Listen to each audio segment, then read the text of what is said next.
Hello, Hilltop. It's Mr. Amici again, and it's a terrific Tuesday for some PE. I hope you really enjoyed your plyometrics jump training workout on our Flex Friday. And I want to teach you some new fun things today on our last Tuesday before winter break. Some of you who have been at Hilltop before know my friend right here, our abdominal snowman. He's got such great abdominals from all the fun outdoor winter activities he likes to do. So before we learn a new skill today, I want to talk about all the fun outdoor winter activities that you can do now that we're entering the winter season and while you're on your 2-week holiday break. So remember, our abdominals are those core muscles in the middle of our body. Normally a snowman is nice, big, and round, but this snowman does so many fun outdoor activities, he's in great physical shape, just like I want all of you to be in.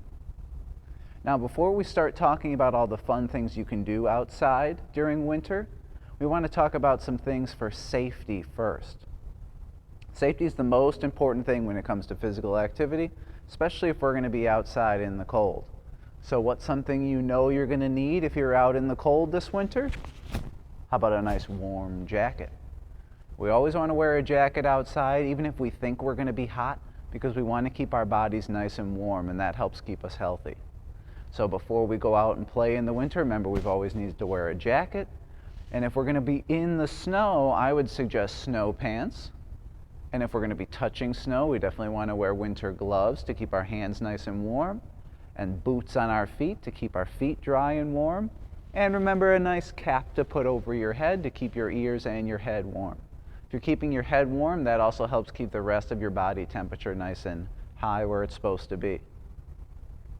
We also, when playing outside in the winter, want to make sure we never get too far away from an adult. So an adult from home or an adult at a friend or relative's house should always know where you are when you're playing outside in the snow. Because that adult might need to find you, or you might need to find that adult. Say you lose your snow boot and now your foot's super cold. You don't want to be really far from home and not have a snow boot or any kind of other equipment that you would need to stay warm. And especially when it gets darker earlier in the day now, we're starting to get dark at about 4:30 p.m. So especially if you're playing outside and it starts to get dark, you want to make sure you're close to your home or your adult or whoever is supervising you at that time. Because if it gets dark super quick, we don't want you to get lost out in the dark and the cold. So there's so many fun different things we can do outside for winter activities, but we always want to make sure we're safe, meaning an adult knows where we are or they are with us and we're close to home, and that we're wearing the appropriate gear outside. So that means your hat, your gloves, your jacket, your snow pants, your snow boots, and maybe even a scarf to help keep your neck nice and warm. So now that we know how to be safe outside, let's talk about some fun ideas and things you can do to be physically active outside in our winter months. So I've got a few things written on our snowman, and then there's also some pictures too. So we'll go over the pictures and some of the things that are written on our snowman, and hopefully that gives you some fun ideas of things you can do over your winter break and throughout this winter season outside that are physically active and safe. Why don't we start up here? Now this is one of my favorite activities to do in the winter, and that's to take a hike. So you can take a hike in the woods or even just around your neighborhood. It's a great way to explore the environment around you and maybe see it in a different way. Maybe you see all the trees that are by your house when there's plenty of leaves on them, or right now when there's no leaves. But it might be really fun to see all those trees and different things in the winter with snow. So we want to make sure you're with an adult if you're going to go on a hike and walk through the woods, because remember, we don't want to get lost and it gets dark pretty early, so we want to make sure we're not too far from home from when it gets dark. But going on a hike is a great way to see some nature and some animals that maybe are out more often during the winter. You might not see many birds out during the winter, but maybe other animals that have a thicker fur coat. You might see those animals out in the winter months. Whoa, this one looks super fun. This one is called snowboarding. Raise your hand if you've ever snowboarded before. All right. Now a snowboard is a single board that you would stand on and you try to keep your balance, and you would go down a hill. Now, as you can see in this picture, there's not anything for them to hold on to. So that's a really great way to focus on your balance and improve that skill by doing some snowboarding.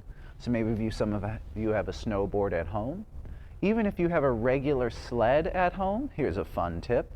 You could try to stand on that rectangular sled, and sometimes they'll have a rope, and you could hold on to that rope while you're standing, and that'll kind of help you keep your balance too. So there's traditional snowboards where it's just a flat rectangle shape that you would keep your balance on with both feet.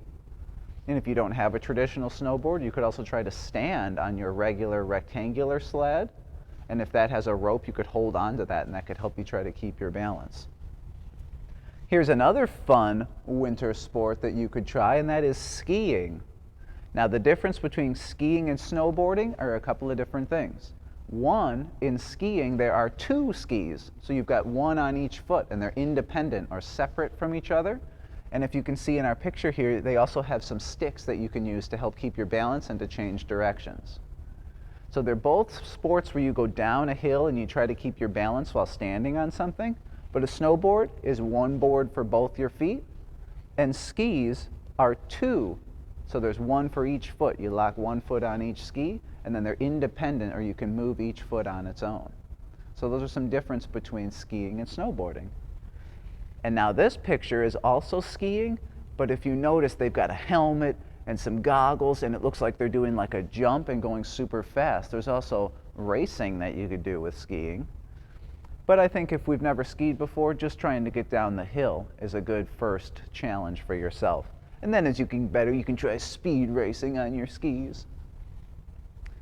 Here's another fun winter activity. Some of you may have tried this before, and that is building a snow person, a snowman or woman. Now you need some snow on the ground for that, and traditionally you would do 3 big snowballs on top of each other. You take the biggest one on the bottom, and then you make one slightly smaller for the middle, and one slightly smaller for the head. And then there's all kinds of different ways you can decorate that snow person. You can add buttons to make it like they have a shirt. You could even add some fun extra winter protective equipment like hats, gloves, maybe even a scarf. And you can use sticks to make arms, and you could even use a vegetable like a carrot as their nose. So what's fun about making a snow person is they could be any shape or size, and no snow person is exactly the same. You make it how you want it to be. Now these friends are working together to build a snowman, so you could work with another friend or a relative outside, or you could make a snowman on your own.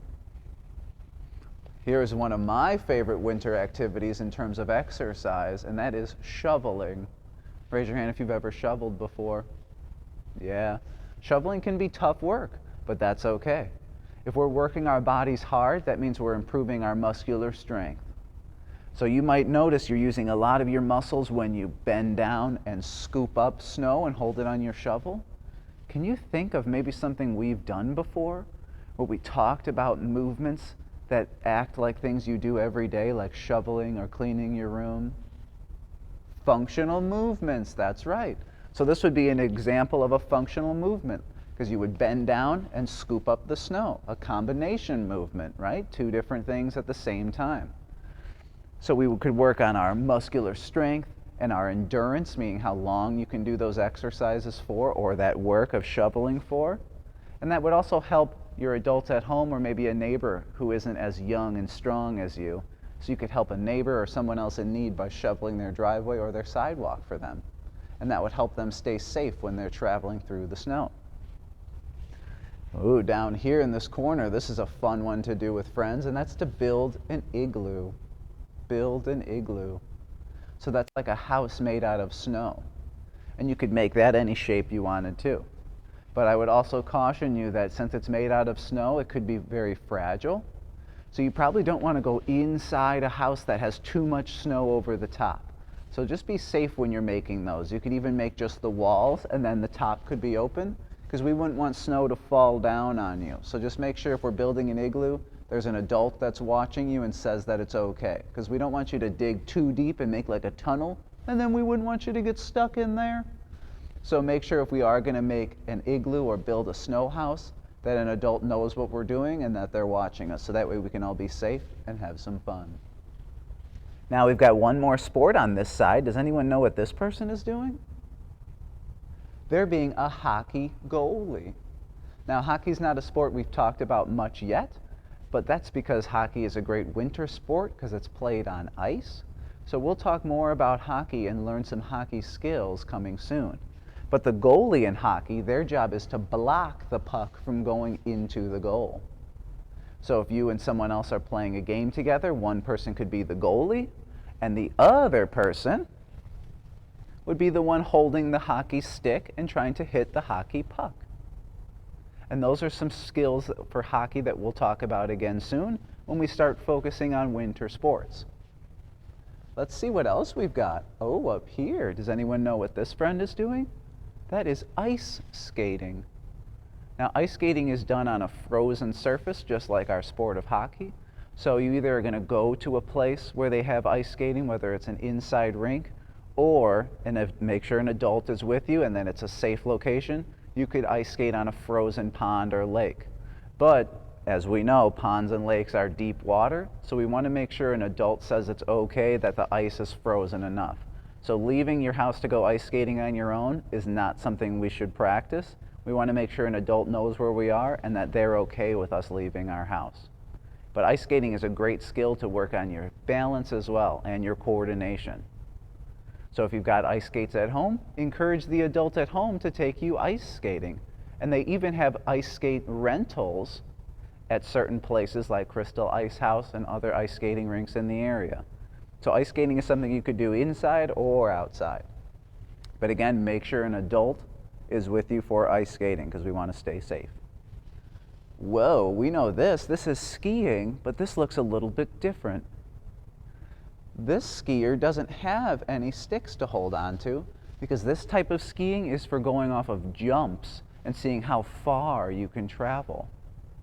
So that's a different type of skiing where you would go off the biggest jump that you could and see how far you can travel in the air before safely landing.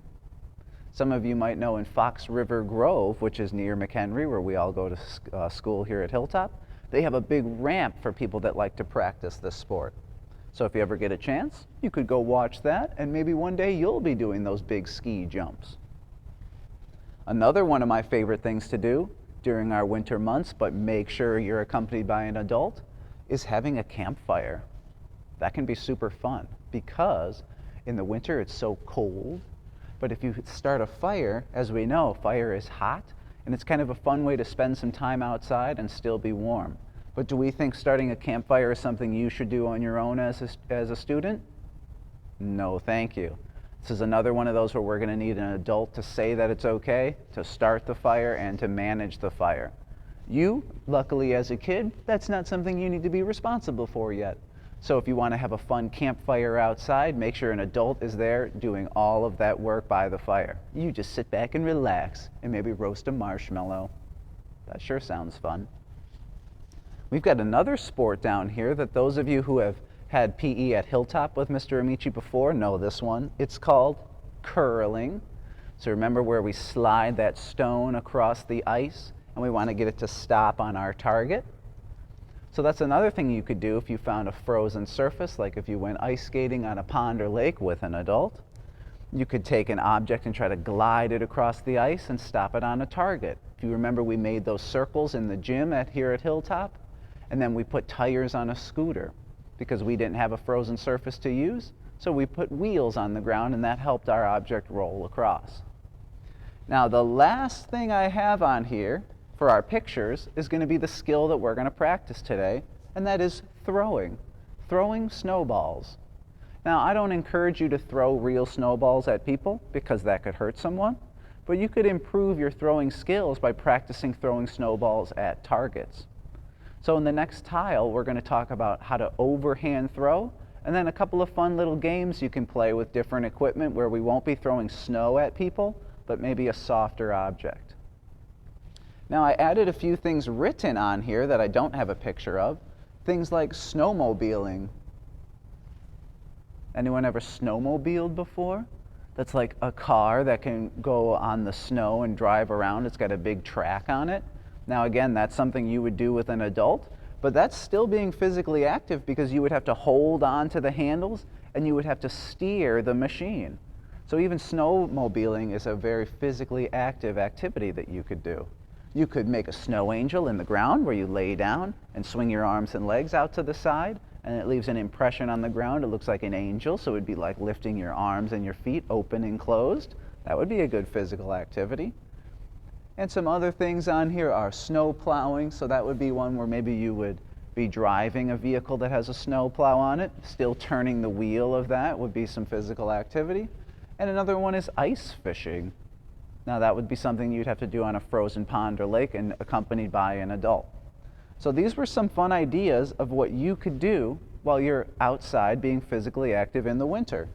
And after you do all these fun activities, you can always go inside and have a hot cup of cocoa. That was always my favorite thing to do. Or you could even make snow cones from the snow that is outside. So you would find a fresh area of snow, you could scoop it up into a cup, and then you could add a flavor on top of that, or you could eat the snow plain. Because as we know, snow is water, and water is great for our body. Now, I hope I gave you some great ideas on things you can do to be physically active outside during our winter break and winter months. And click on the next tile where we'll learn some overhand throwing skills and a couple of fun games that you can play. We'll see you there. Go Hawks!